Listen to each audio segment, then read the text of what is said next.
Buenas tardes, el tiempo se ha ido rápido, ya tenemos para usted hoy la edición número 89 de Acá Entre Nos. Rosario Lam, buenas tardes. Buenas tardes, Eloy. Lo que tenía que llegar, llegó. La Suprema Corte de Justicia de la Nación apenas ayer, en una histórica resolución, determinó que sí es constitucional la propuesta del presidente de la República a una consulta popular para poder investigar y, en su caso, llevar a juicio a los expresidentes de la República. Esto, desde luego, ha generado una intensa debate de opiniones en pro y en contra. Y pues ya nos imaginamos a estas alturas, Rosario, a los expresidentes Enrique Peña, Calderón, Fox, Carlos Salinas, excavando bajo la tierra a ver cómo esconderse y evadir el brazo de la justicia. Como decía el paisano Chicoche, mírenlos cómo estarán temblando. Rosario. Eloy, a mí se me hace que esto es más atole con el dedo, porque ¿desde cuándo la justicia debe ser sometida a una consulta popular? Digo, ¿a poco el acceso a la justicia no es también un derecho humano? Lo es. Y entonces, ¿cómo te explicas que se esté dando todo esto? Pues, ¿por qué delegar al pueblo una responsabilidad del Estado mexicano? Cuando, me atrevo a preguntar lo siguiente porque entiendo que Andrés Manuel López Obrador, en su campaña de candidatura a la presidencia, prometió y se comprometió a que la mano de la justicia iba a alcanzar a los depredadores del presupuesto.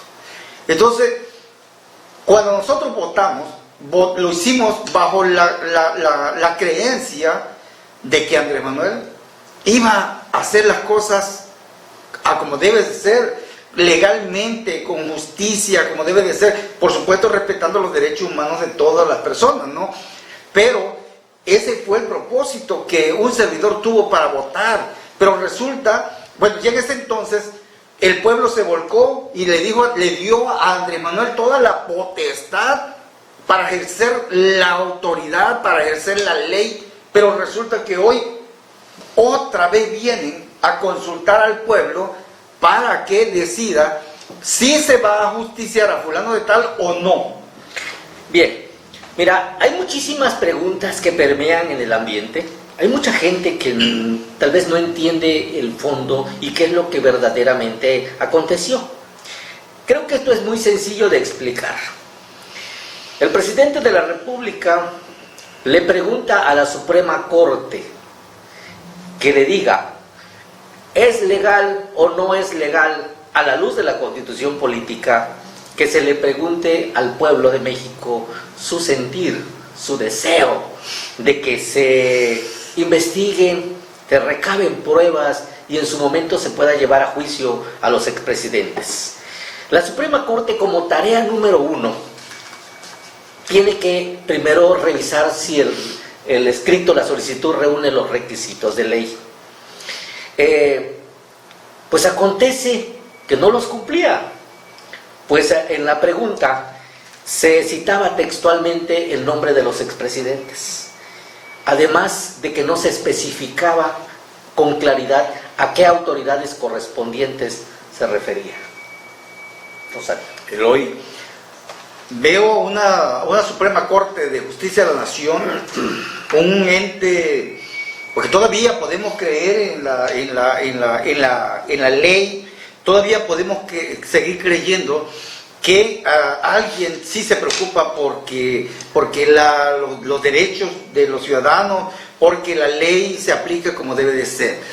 Veo una Suprema Corte corrigiéndole la plana al Ejecutivo de la Nación, porque lo que yo vi ahí en la propuesta de Andrés era de exhibir a los expresidentes como responsables de un delito. Claro. O sea,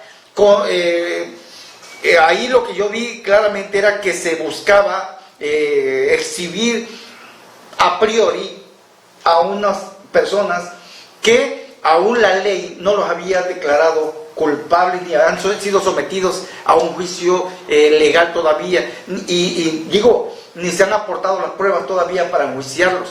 Entonces, aquí la cuestión es si esto permitió que la Suprema Corte no solo le corrigiera la plana, sino que decidieran por voluntad propia cuál era el camino a seguir. Si lo de la Suprema Corte, quiero entender que visualizaron que si metían los nombres de los exfuncionarios, ellos iban a incurrir en un delito porque estaban violándose los derechos de esos exfuncionarios. Y entonces dijeron, hey, espérate, eso está mal. Entonces agarraron el borrador y corrigieron los errores y dijeron, ahora sí, ahí está. Sí, dijeron sí, procede, pero sin los nombres. Por lo tanto, Eloy, yo creo que ahí el presidente logró al 50% el objetivo. Sí. Digo yo porque al no aparecer los expresidentes, los nombres de los expresidentes, entonces, que era lo que inicialmente quería el hombre, entonces ahorita la Suprema Corte corrige la plana y les dice, eso no está bien, esto es así. Y qué bien por la Suprema Corte, Eloy. Mira, yo en efecto comparto mucho de lo que hace la Suprema Corte, porque no se ciñe estrictamente a la literalidad de la ley. Ellos hacen una interpretación recogiendo el sentir del espíritu del legislador, claro, cuando desde el 2012 incrusta esta figura de ¿cómo se llama?, de consulta popular en la Constitución. Así es. Veo aquí a una Suprema Corte haciendo una interpretación subjetiva, interpretativa, lo que el presidente quiso decir. Y como el problema era una pregunta mal planteada, pues la modificaron. En lugar de expresidentes, ahora se va a referir a exfuncionarios del reciente pasado inmediato. Y en cuanto a las autoridades correspondientes, pues se refiere a funcionarios del ramo del Poder Ejecutivo. Esto es así porque no podía referirse a la Fiscalía General de la República ni a del Poder Judicial, porque ellos de antemano están arropados de un poderío que la misma Constitución les da. Y como pues solo se trataba de decir si esto era constitucional o inconstitucional, pues la Corte dijo, si es legal, es constitucional que se le pueda preguntar al pueblo su sentir de investigar o de enjuiciar a los expresidentes.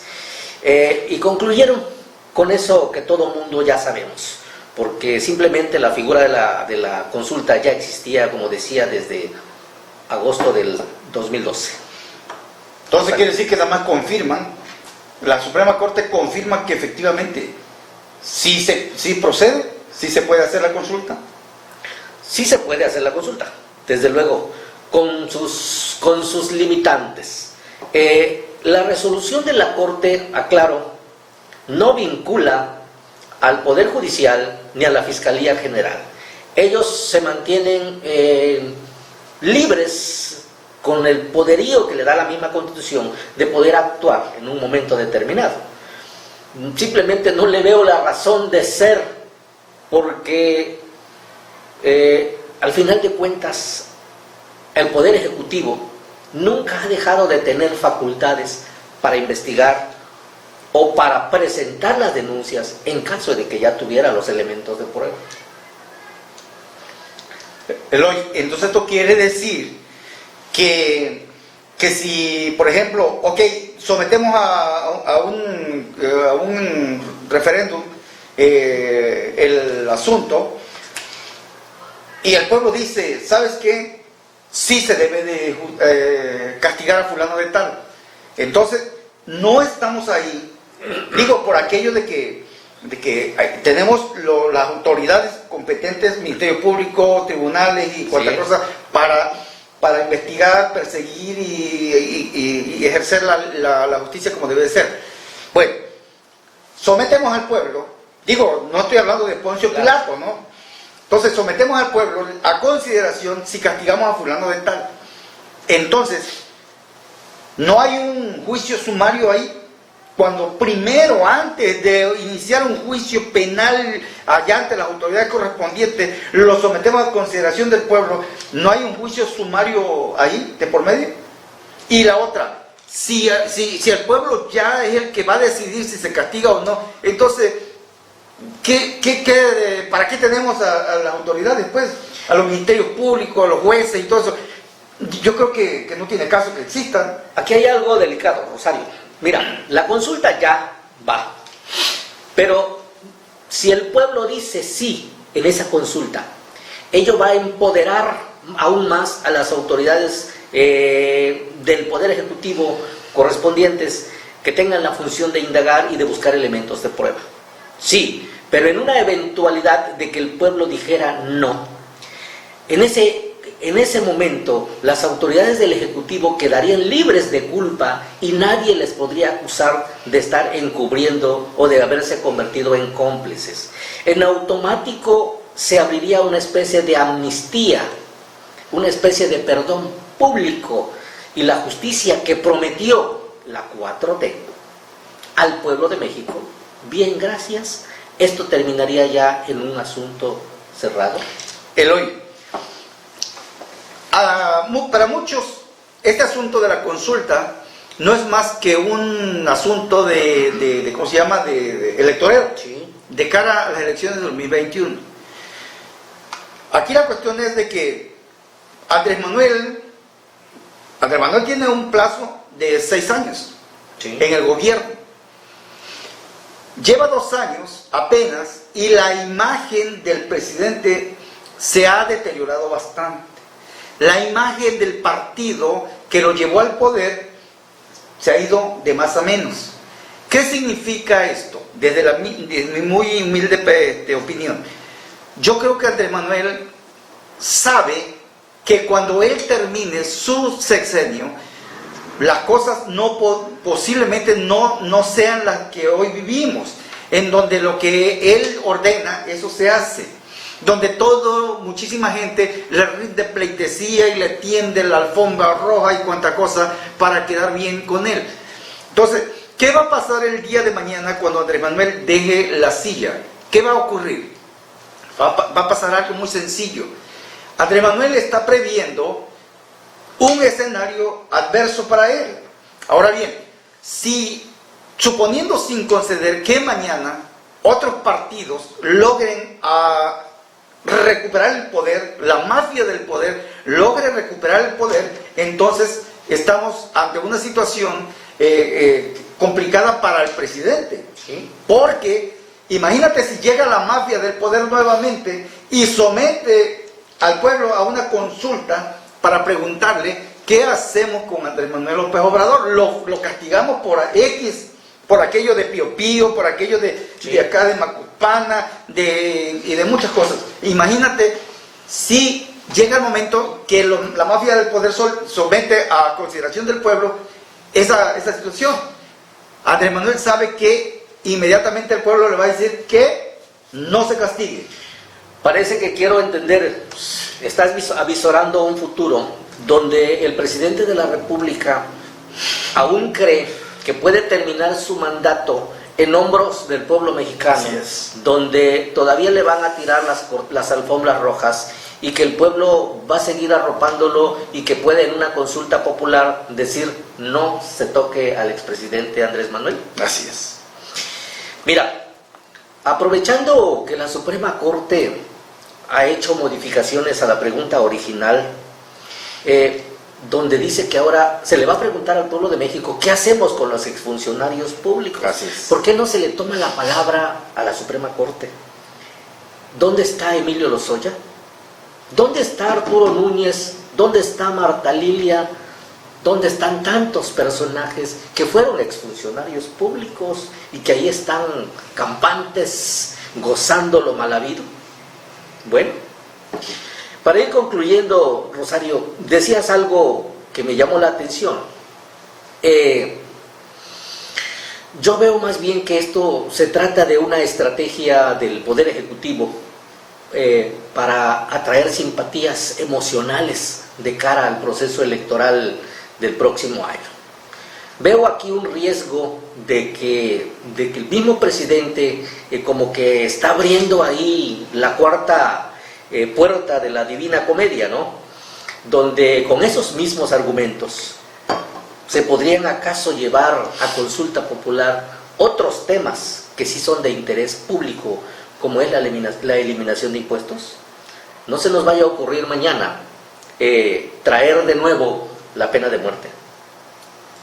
Simplemente coincido con otras voces que la justicia no puede someterse a consulta. La justicia se aplica a secas o no se aplica. Pero tirarle la bolita al pueblo, cuando ya tienes el poder constitucional para poder emprender acciones, no le veo otra razón de ser que no sea política.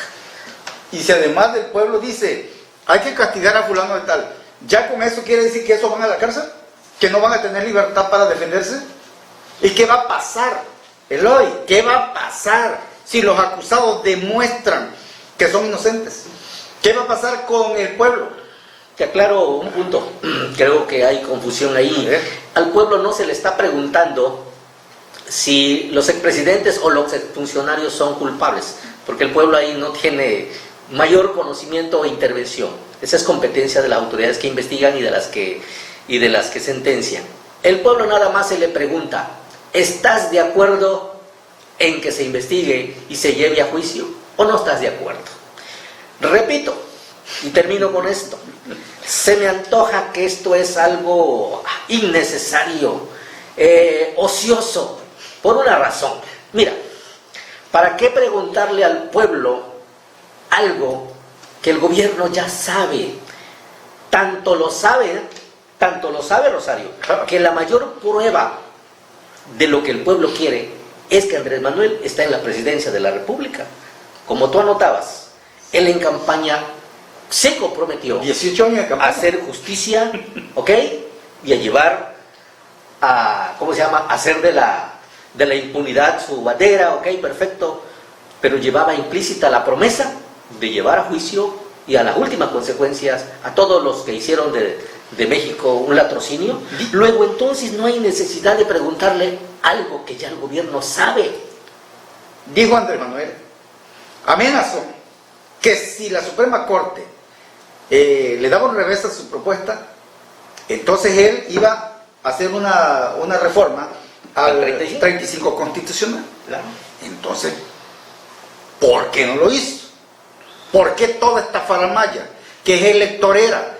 Mira, es tan electorera que todo lo que están haciendo está perfilado para las elecciones venideras del 2021. Entonces, de esto vamos a hablar más adelantito.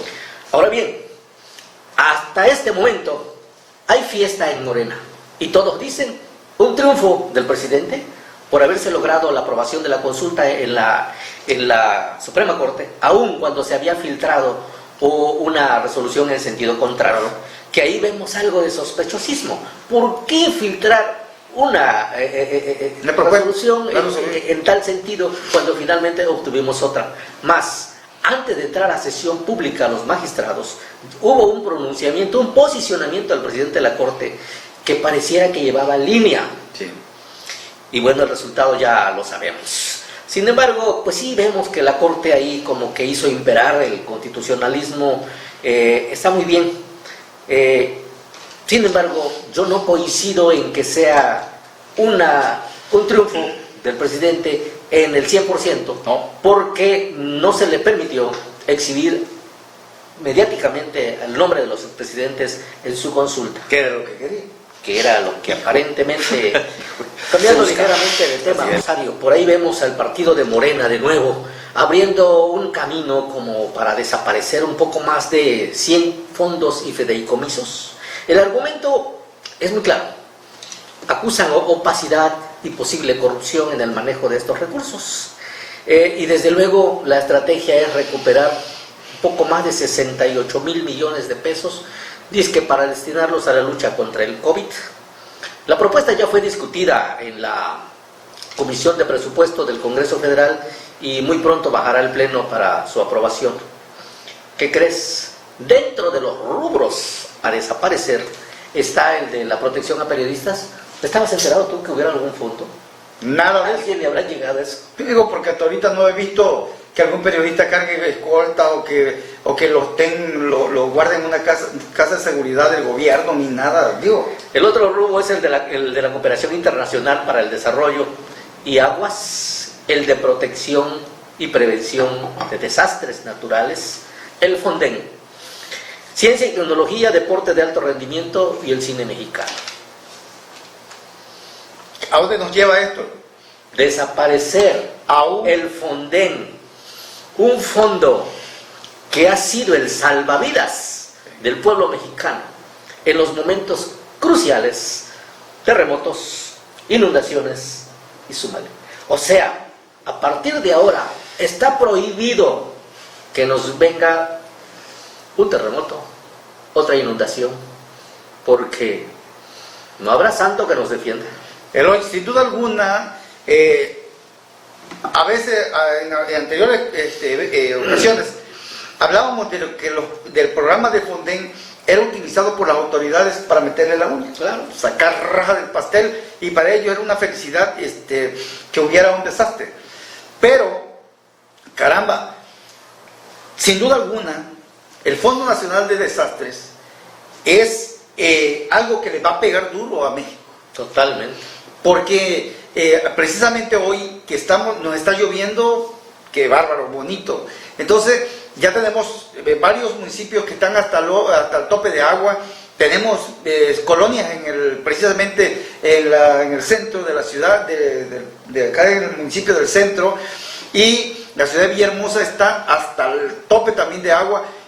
Y bueno, ¿y a qué recursos va a recurrir el gobernador, quien está diciendo que no hay lana, de tal suerte, tan así que va a pedir un empréstito por varios millones de pesos a la banca para poder salir a flote con los últimos pagos de fin de año? Entonces quiere decir que el Estado está sin lana, y nos viene este asunto de las inundaciones y sin Fonden. Hay algo que no se puede negar. En efecto, muchos de estos rubros, pues se sabe que había malos manejos, ¿verdad? Como bien dices, en las épocas del Fonden. Eso sí que le caía como anillo al dedo a muchos funcionarios, porque aprovechaban hasta para vender costales de arena. Claro. Bien, pero yo creo que pudiéramos encontrar otros mecanismos de control, otros candados, mecanismos de transparencia para evitar esa opacidad o esa corrupción de la que se acusa. Sí. Pero no así de tajo, hey, quítate que ahí voy y me llevo esto porque lo voy a usar para otro rubro, para otra cosa. No puede ser de esa manera. Eloy, vuelvo a repetir, todo está encaminado con vista a las elecciones de 2021. ¿Y ahora por qué? Porque Andrés Manuel ordena de golpe y porrazo desaparecer ¿cómo se llama? Sí, fideicomisos. Los fideicomisos, pero al mismo tiempo la secretaria del trabajo, Luisa María, Okay. dice que esa dependencia va a contratar 500,000 nuevos becarios dentro del programa Construyendo el Futuro 2021. Oye, ¿por qué en el 2021? Porque son las elecciones intermedias. Entonces, la lana, mira cuánta lana van a sacar, cuánto 28 mil millones de pesos. millones de pesos de la De todos los cancelación, fideicomisos. los fideicomisos. Pero van a contratar 500,000 Fifis. fifís. Entonces, digo, ¿querías lana para la campaña? Claro. Ahí está la solución. Digo, no quiero ser Malagorero. pero bueno, bienvenido el billete, pero no se vale utilizar el dinero del pueblo para la campaña electoral. Y nuestra gente que está en el agua puede ir comprando su veladora y encendérsela al santo de su devoción, porque ya no va a haber lana del Fonden. Oye, resulta que me estaba diciendo una madre de familia que su hijo estudia en Comalcalco. ¿Sí? y que tiene que levantarse a las 5 de la mañana para llegar allá, y que yo creo que sí tiene una bequita de 2,000 pesos, 2,000 pesos le dan, yo creo no sé cuánto, 2,000 parece. Pero resulta, y mira, este muchacho estudia y trabaja y anda y paga pasaje y comida y todo allá. Le dan como 2,000 pesos. Pero a los que no estudian, no trabajan, no hacen ni suerte, les dan 3,000 pesos. O sea, ¿qué onda? Pero tendrá credencial de lector. Tienen credencial del lector, muchacho. No hay problema, no le vayamos a suspender su bequita. Eso tiene a los padres de familia encabronados, porque no se vale que a los que realmente están estudiando y partiéndose la suerte, les estén dando una pichicata, mientras que a los flojos le están dando mucho más dinero por no hacer nada. O sea, todo un relajo. Pero al final de cuentas todo es parte de la estrategia, campaña electoral. El diseño 2021. ¡Claro! Oye, y hablando de 2021, no paran los desesperados, no paran los acelerados. Vemos, tocando ya parcela, terreno en la plaza, veo de nuevo a esa asociación civil Foro Ciudadano 27MX. Una organización fantoche, por donde la quieras ver.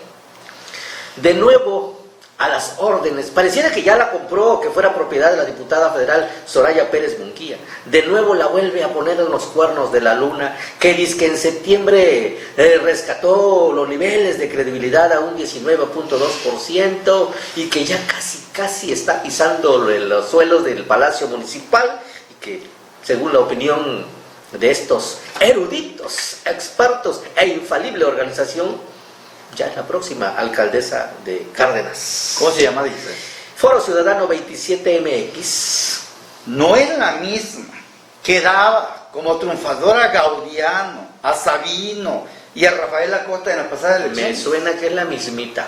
Señores, y lo que es peor, se atreven a decir debajo de sus encuestas que ellos tienen arriba de un 96% de credibilidad y de confianza. O sea que son el ultra plus en el manejo de encuestas. Lo más fácil del mundo es leer los analistas, los cronistas, los columnistas de todo el estado para saber cuál es la tendencia electoral de cara a las elecciones de 2021. Es lo más fácil del mundo. Es lo más fácil. Ahora bien, ¿cómo está Cárdenas? ¿Quiénes son los prospectos? Claro. Ok. Nosotros ya hemos dicho y hemos dibujado perfectamente la mecánica y la posibilidad de que ciertos funcionarios vayan a la cabeza. Claro. Resulta que luego veo en la encuesta de ese MX, Foro MX, que son los mismos candidatos que nosotros ya dijimos desde el principio que posiblemente vayan a la cabeza. Entonces, ¿dónde hicieron esa encuesta? ¿Con quiénes lo hicieron?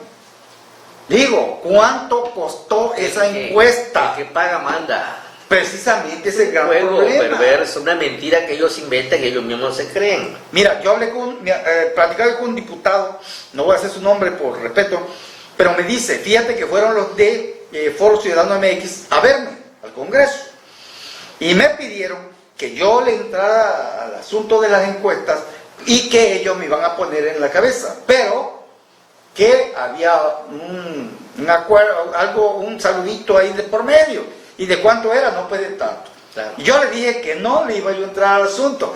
Entonces, pero no faltó a un caño tonto menso que lo encontraron y le vendieron la idea y la agarró, y al día siguiente ya era en la cabeza ya en las encuestas electorales. Eloy, por lo tanto, así ahora la otra, antes de que se me vaya, tú dices que Sorayita, hija de un excelso, el mejor alcalde que ha parido Cárdenas, que por cierto es de Paraíso, que radicado en Cárdenas, y que muchos la ponen, incluso la MX lo pone como la próxima presidenta municipal de Cárdenas. Yo tengo información confidencial de que Sorayita quiere repetir en la Diputación Federal. Digo porque sabe que no tiene absolutamente ninguna posibilidad de ganar la presidencia municipal. Yo diría que siéntate bien donde estás ya, ¿para qué te mueves, no? Claro, y además ahí en la Diputación Federal, pues, tú sabes que se pueden hacer muchas cositas, ¿eh? Más vale pájaro en mano. Rosario, haciendo una revisión en el plano internacional, tú que sabes de ese punto, me dicen que a Donald Trump ya salió alguien que lo hiciera explotar un poco más y le brotó lo bravucón en un debate por allá. ¿Qué sabes? Hubo un debate recientemente, hace como 4 o 5 días, entre Joe Biden y Donald Trump. Fue interesante el debate porque ahí tuvimos la oportunidad de ver quién es quién en la tribuna. Claro. Entonces, vi a un Joe Biden tranquilo, bien portado, a un buen nivel. Biden, recordemos que buscó la presidencia de Estados Unidos en 1988 y en el 2008, y también está actualmente en la misma situación buscándola. Él es católico y en este debate sacó de casillas a Donald Trump. No creo que le haya sido muy difícil, ¿no? Sí, Biden, quien va por el Partido Demócrata, se mantuvo ecuánime, y eso fue importante porque recibió la embestida de Donald Trump, que viene del Partido Republicano y es presbiteriano, de religión presbiteriana. Entonces, Biden, con esa pasividad, esa tranquilidad, muy centrado, saca de quicio a un Donald Trump que, mira, que ese cañón nada más tócalo tantito y ¡pum!, es una bomba, explota. Entonces, muy irascible, muy violento, que no tiene nada que ver con uno que yo conozco. Entonces aquí vi esa confrontación ahí, que fue interesante porque nos permite saber y darnos una idea de quién es cada quien. Pero sí me preocupa que Donald Trump, quien para mí es el racista más agresivo, más recalcitrante que ha tenido Estados Unidos en los últimos tiempos, entonces vuelva a repetir. La otra cuestión aquí es de que si Donald Trump busca la reelección, entonces para mí lo más importante, lo correcto hubiera sido que hubiese pedido licencia al cargo y que se hubiera enfrentado a su contrincante con un piso parejo, ¿no? Pero lamentablemente siguen en el cargo, aprovechando toda la estructura de gobierno, y eso nos lleva a una situación, pues, de que este primer debate fue un avisoramiento de lo que viene, porque faltan otros debates. Claro. Pero aquí la cuestión es de que recientemente nos acaban de dar la noticia que Donald Trump y su esposa Melania resultaron positivos al COVID-19. ¿Se va a suspender la campaña? Exactamente. Te recuerdo que Estados Unidos tiene hasta este momento 208,000 muertos por el COVID. Entonces, las elecciones son dentro de 30 días. Entonces, ¿qué tanto va a afectar este asunto, este anuncio de que Donald Trump y su esposa están contagiados de COVID?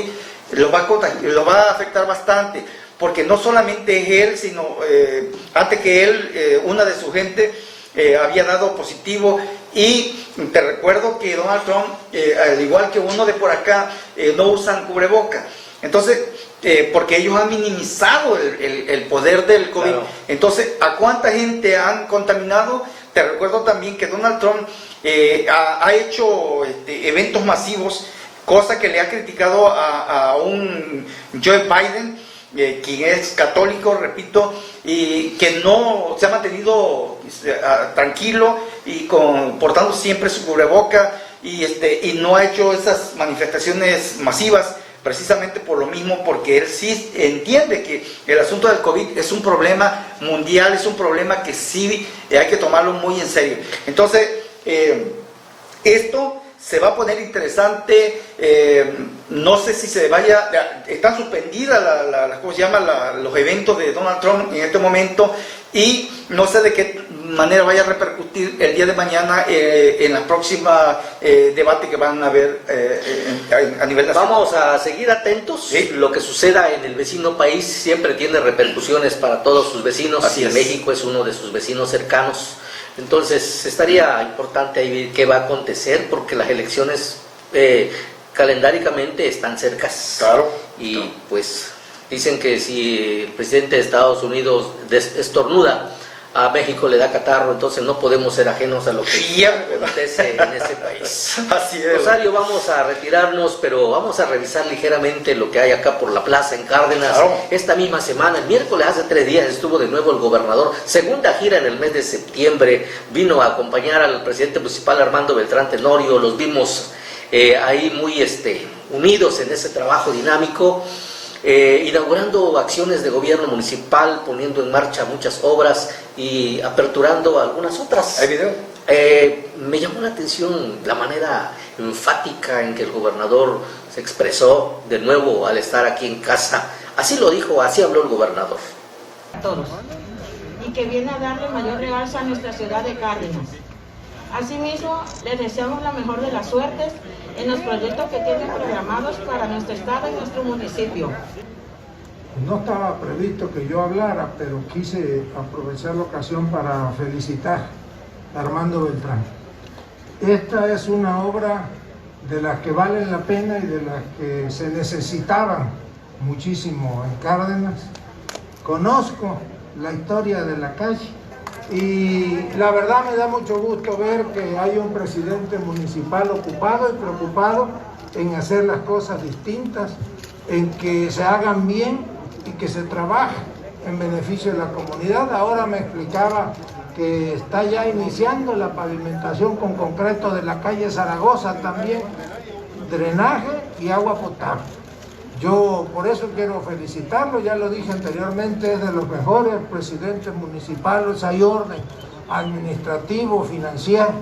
Ayer el secretario de Finanzas me explicaba a detalle la situación de los municipios y se detuvo a explicarme para decirme que en Cárdenas van muy bien. Por eso yo felicito a Armando, felicito al Cabildo, a los funcionarios, a todos. Y claro que se le va a cambiar el rostro a Cárdenas. Oye, pero me dice que hubo una diferencia ahí para un regidor. Sí, por ahí llamó la atención, fíjate, estaban en la calle Juárez apenas empezando la actividad. Todavía el maestro de ceremonias anunciaba al gobernador, a la comitiva, y el gobernador se dio cuenta que allá entre el grupo, la multitud, había un regidor, el regidor Robert Eliur López Ramón, creo que se llama. Me llamó la atención que el gobernador extiende su mano y muy insistente lo llama y hace a un lado al que tenía a su izquierda y lo sentó, lo paró otros a su lado. Dicen que en política todas las señales cuentan y hay que ver porque pues, ese muchacho es de la sangre nueva de Morena, de los criollitos, que pues no hay que perderlo de vista, simple y sencillamente. Alguna connotación debe tener ese hecho. El caso es que el gobernador, bueno, de nuevo estuvo en casa, qué bueno que viene a arropar al presidente y que se trabaje de esa manera. Algo, Rosario, pues señoras y señores, como siempre es un honor haber podido entrar a sus hogares. Muchas gracias reiteradas por el favor de su atención. Nos vemos y nos escuchamos, si Dios nos permite licencia, el próximo viernes en otra transmisión más. Acá entre nos.